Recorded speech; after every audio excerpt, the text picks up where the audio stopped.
Hello and good evening, students. I am once again back on Paul Science Paradigm channel. So today I am with the agenda of discussing this very important question: silence of law is liberty, and where there is no law, there is no liberty. This is a very typical UPSC questions, and these questions are very important for your UPPSC GDC mains exam, है ना. Political science के जो mains exam होने वाले हैं उनके लिए ऐसे क्वेश्चंस बहुत इंपॉर्टेंट होते हैं. और बाय द वे एक बैच रन कर रहा है, Uttirn and Abhyas batch, for this particular UPPSC GDC mains के लिए.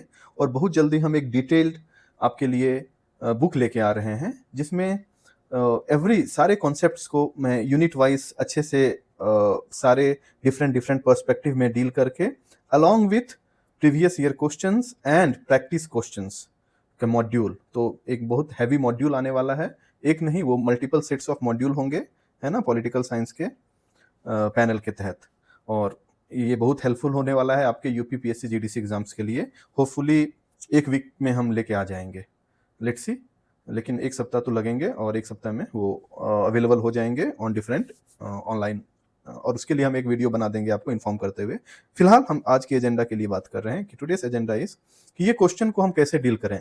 It is a 15 marker, okay. और ये 2018 में अपीयर हुआ था question in the PSIR optional paper.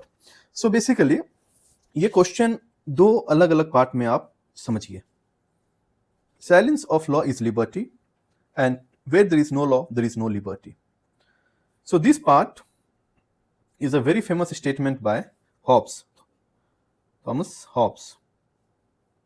Okay, in his very famous book Leviathan, classical book Leviathan, Hobbes argued that man is born free but everywhere in chains, and it is associated with this.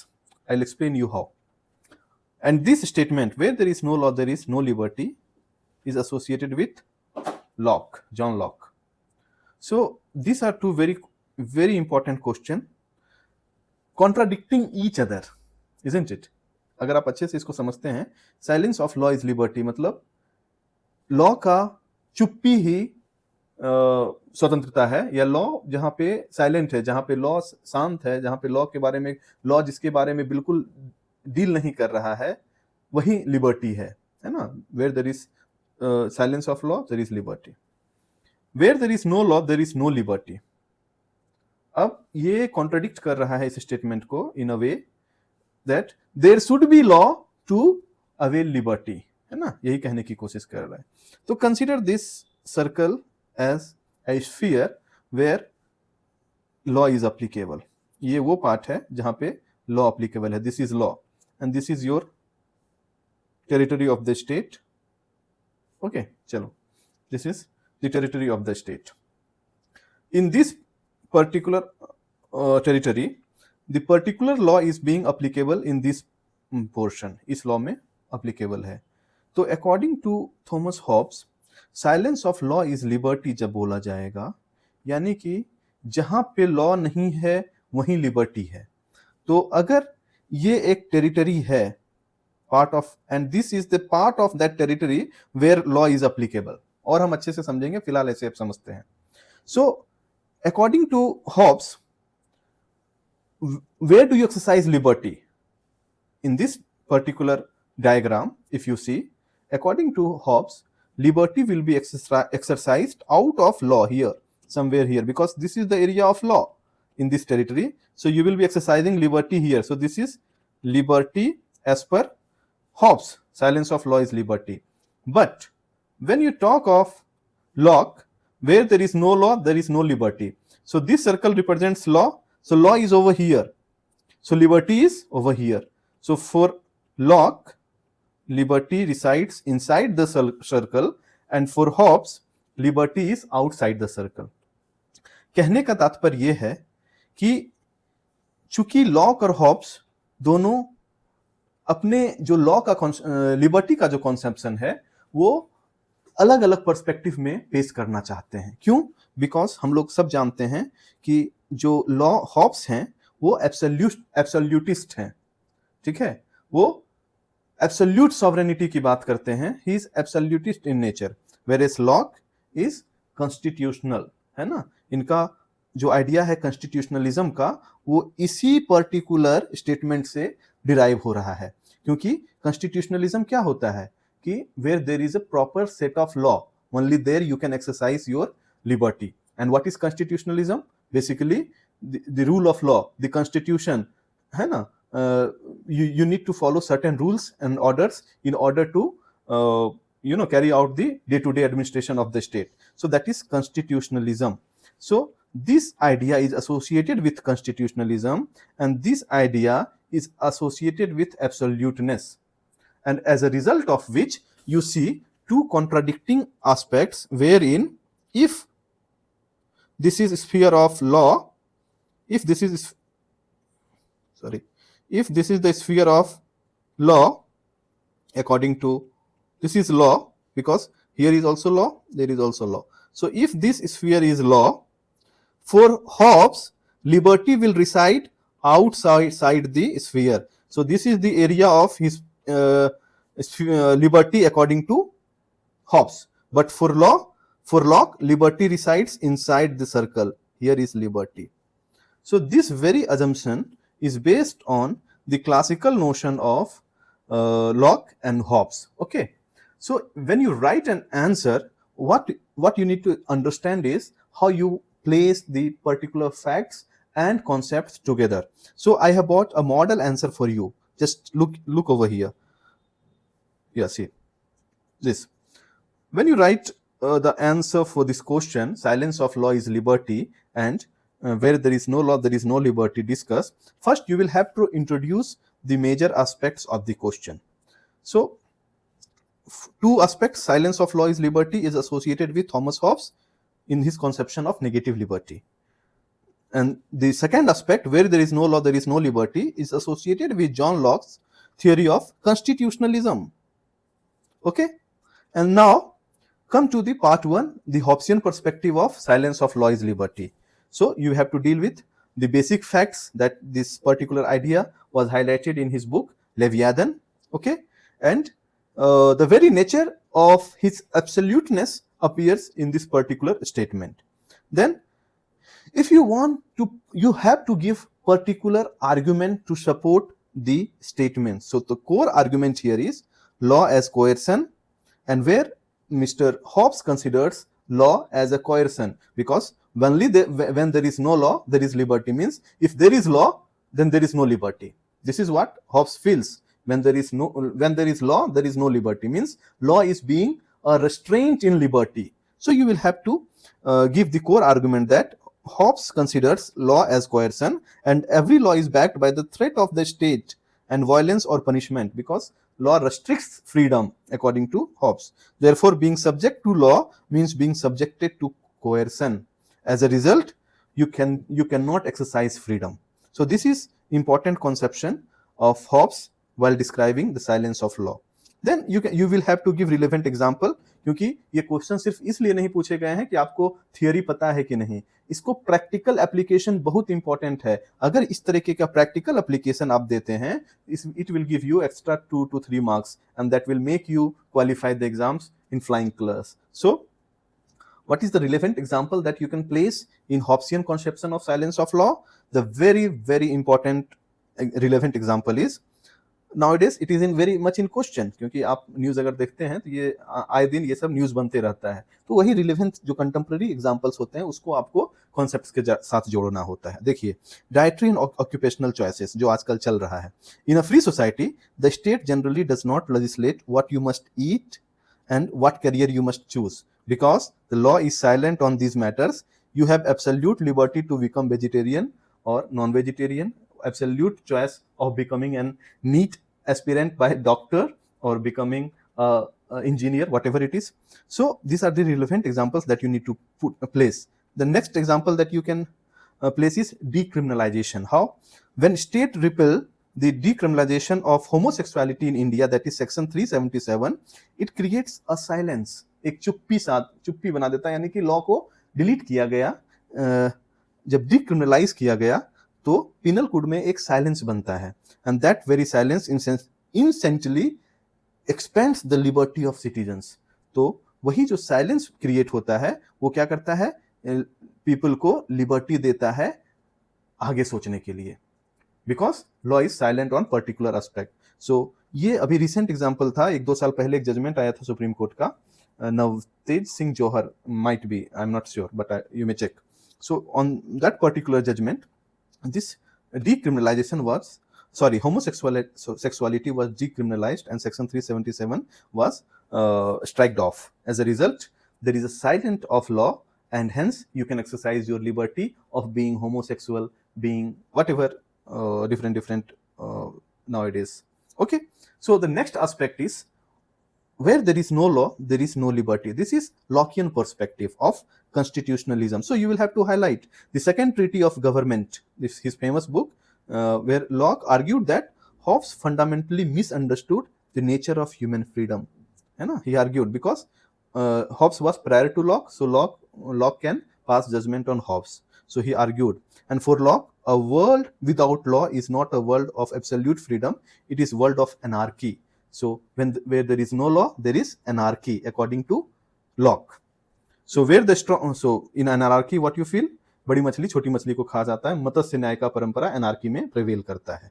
So if there is no law, your liberty is entirely at the mercy of whoever the strong, isn't it? So the conceptual argument that Locke wants to place here is law as protector and equality and rights. How? Law does not destroy liberty, it preserves, because what we just discussed was, if this is the law, this is the area where law is applied, so you exercise liberty here according to Locke. So this law preserves your liberty. This law is preserving your liberty, to exercise your liberty. So law is acting as a protector here, and as a equality and rights. Without law to enforce contracts and protect bodily autonomy, the concept of rights is meaningless. अगर law नहीं है तो rights का exercise कैसे करेंगे, क्योंकि फिर आपके तो राइट्स को इन्फ्रिंज करते रहेंगे लोग, और आप अपने राइट्स को एक्सरसाइज नहीं कर पाएंगे. इसीलिए in order to exercise your rights, law is very important, and this conception is very much associated with constitutionalism.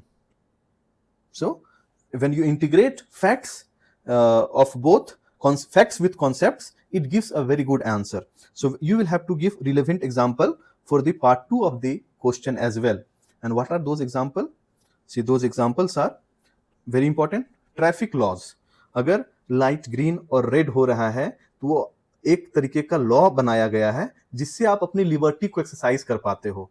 Just imagine कि अगर ट्रैफिक लाइट्स नहीं होगा तो किस तरह का एक मेस और हैवॉक क्रिएट हो जाएगा क्रॉसिंग्स पे.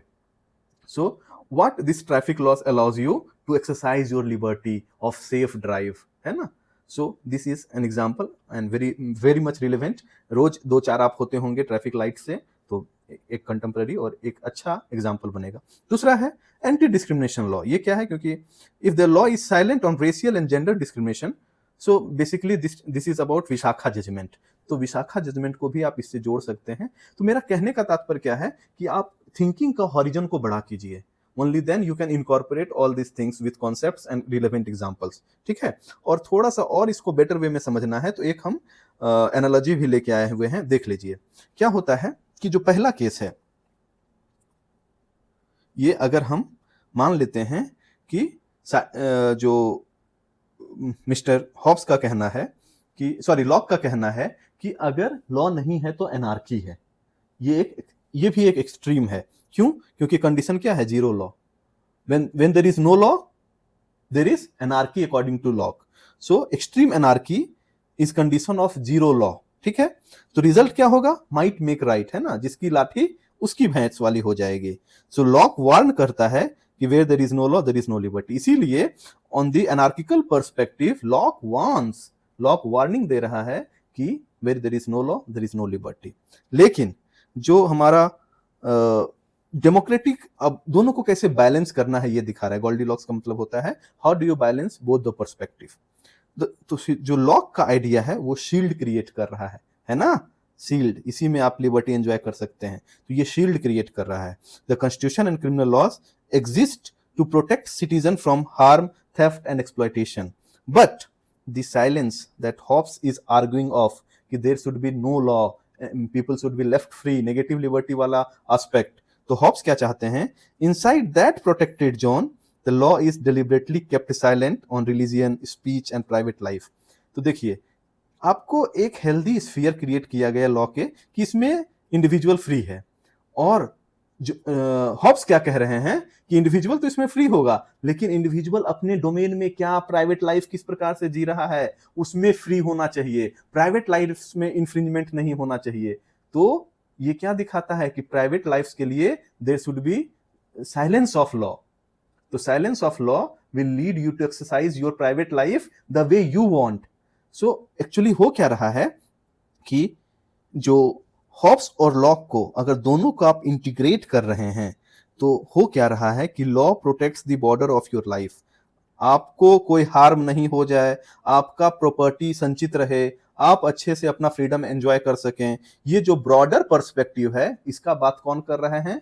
लॉ कर रहे हैं कि law protects the borders of your life. So there should be law to protect your freedom, to protect the borders of your life. जो भी आपके जीवन जीने के लिए मूलभूत अधिकार है उसको प्रोटेक्ट करने के लिए लॉ इंपॉर्टेंट है। This is the argument placed bye lock.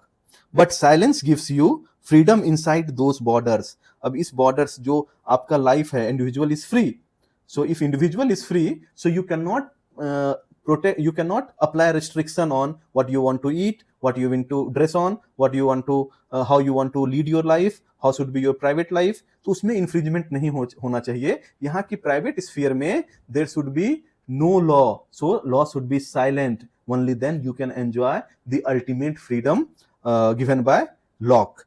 तो अगर ऐसा केस होता है तो ये बेस्ट केस होता है। इसीलिए जब हम शील्ड और साइलेंस का कॉन्सेप्शन यूज करेंगे तो लॉक तो शील्ड बना रहे हैं, लेकिन हॉब्स साइलेंस देके लाइफ को और मीनिंगफुल बनाने की कोशिश कर रहे हैं। दूसरा, अब एक और पर्सपेक्टिव लेते हैं कि अगर when there is no law there is anarchy, but when there is a lot of law it will be totalitarian। ये भी तो हो सकता है ना। स्टेट ओवररीच इज टोटलिटेरियनिज्म, है ना, कि सब चीज में लॉ बना दो। क्या खाएगा उसके लिए लॉ है, क्या पहनेगा उसके लिए लॉ है, क्या पढ़ेगा उसके लिए लॉ है, कहाँ रहना है उसके लिए लॉ है, क्या काम करेंगे उसके लिए लॉ है। तो when state regulates each and every aspect of individuals life then it becomes a totalitarian state. So अगर सब जगह लॉ बन जाएगा तो भी समस्या है। तो जो लॉ नहीं चाहिए, ये किसका आर्गुमेंट है? ये हॉब्स का आर्गुमेंट है। सो हॉब्स क्या चाहते हैं कि लॉ नहीं चाहिए, क्योंकि अगर ज्यादा लॉ हो जाएगा तो आपका कोई आजादी नहीं रहेगा। इसीलिए हॉब्स क्या कर रहे हैं? हॉब्स वार्न कर रहे हैं कि the chains of sovereignty crosses liberty. तो इतना ज्यादा भी सॉवरिन अगर रूलर हो जाएगा जो सब चीज पे कानून बना रहा है आपके प्राइवेट स्फीयर में, तो ये समस्या क्रिएट होगी और आपका जो इंडिविजुअल लाइफ है वो रिस्क पे हो सकता है। So both extremes are not good. पहला एक्सट्रीम क्या है? एनार्की। तो लॉक का कहना है कि अगर लॉ नहीं होगा तो एनार्की होगा। ये भी सही नहीं है। क्यों? क्योंकि अगर सब जगह लॉ हो जाएगा तो क्या हो जाएगा? टोटलिटेरियनिज्म हो जाएगा। तो कितना अच्छा बैलेंस है। लॉक क्या कहते हैं? एनार्की से बचाने के लिए लॉ लाना चाहते हैं, लेकिन हॉब्स क्या कह रहे हैं? टोटलिटेरियनिज्म से बचाने के लिए लॉ नहीं लाना चाह रहे हैं। तो both the conception of silence of law is liberty and where there is no law there is no liberty are very much integral part of a civilized society. दोनों होना अति आवश्यक है। और ये कंक्लूजन में आप अगर लिखते हैं कि अगर इसको सिंथेसाइज करते हैं, थीसिस, एंटीथीसिस, सिंथेसिस, है ना, बताए थे ना पिछले क्लास में कि किसी भी एस्पेक्ट को अगर मान लीजिए हॉब्स का कॉन्सेप्शन थीसिस है, लॉक का कॉन्सेप्शन एंटीथीसिस है, so what is synthesis? Synthesis is you have to accept both the ideas. Hobbes and Locke are partially correct and modern liberal democracies are built on synthesizing both the rules. How? Locke principle at macro level. We establish a strong constitutional rule of law to protect us from anarchy, violence and exploitation. However, once the protective legal framework is established, we apply Hobbes principle at micro level. ये macro level, बड़ा level पे है Locke का, और ये Hobbes का micro level, छोटे level पे। We intentionally restrict the government from legislating on matters of conscience. क्या धर्म, क्या रिलीजियन, क्या आपका पूजा पद्धति क्या होना चाहिए, है ना, स्पीच, प्राइवेट एसोसिएशन, इन सब चीजों पे हम लोग गवर्नमेंट को रेस्ट्रिक्ट करते हैं कि उस पर लॉ नहीं बनाना है। There should be silence of law in terms of conscience, in terms of speech, in terms of private association. इस पे government should not make laws. As a result हम लोग एक गोल्डीलॉक्स ऑफ डेमोक्रेसी क्रिएट करते हैं, जहां पे law and liberty are not mutually exclusive, rather the presence of foundational law secures our basic rights while the silence of law in our private life allow our individuality to flourish। तो दोनों important है।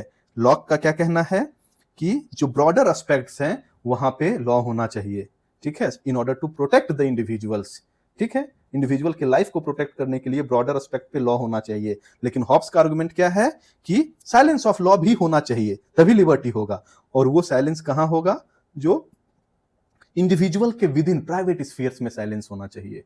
क्या religion practice कर रहे हैं, क्या पूजा पद्धति है, क्या खाना खाना चाहते हैं, क्या ड्रेस पहनना चाहते हैं, this should be there should be no law regarding all this things, regarding the micro daily leading of individuals life. तो इस प्रकार से अगर एक आंसर लिखते हैं जिसमें लॉक का वाइडर कनोटेशन यूज करते हैं, हॉब्स का स्मॉलर कनोटेशन यूज करके इंटीग्रेट करते हैं और डेमोक्रेसी के साथ इसको क्लब करते हैं, ये एक 15 मार्कर है। आप आराम से 13-14 मार्क तक ले सकते हैं, क्योंकि आप इस प्रकार का आंसर कॉन्सेप्ट्स और फैक्ट को इंटीग्रेट करके रिलेवेंट एग्जांपल्स के साथ दे रहे हैं। और ऐसा ही आंसर का प्रैक्टिस हम बैचेस में कर रहे हैं with good depth of each unit level analysis करके ईच यूनिट का एक अच्छा डेप्थ ऑफ नॉलेज देते हैं उत्तीर्ण बैच में, और फिर हम इसे प्रैक्टिस करते हैं और टेस्ट लेते हैं, टेस्ट का भी क्वेश्चंस को डिस्कस करते हैं। So technically I do not get time to make videos for YouTube, so please join the batch and enjoy it. You will really find very interesting, क्योंकि political science will be very easy and very interesting once you join the batch, because ये जो perspective है इसे develop करने के लिए बहुत समय लगता है और बहुत इंपॉर्टेंट सोर्सेज को फॉलो करना होता है। So please come and subscribe the channel and join the batch.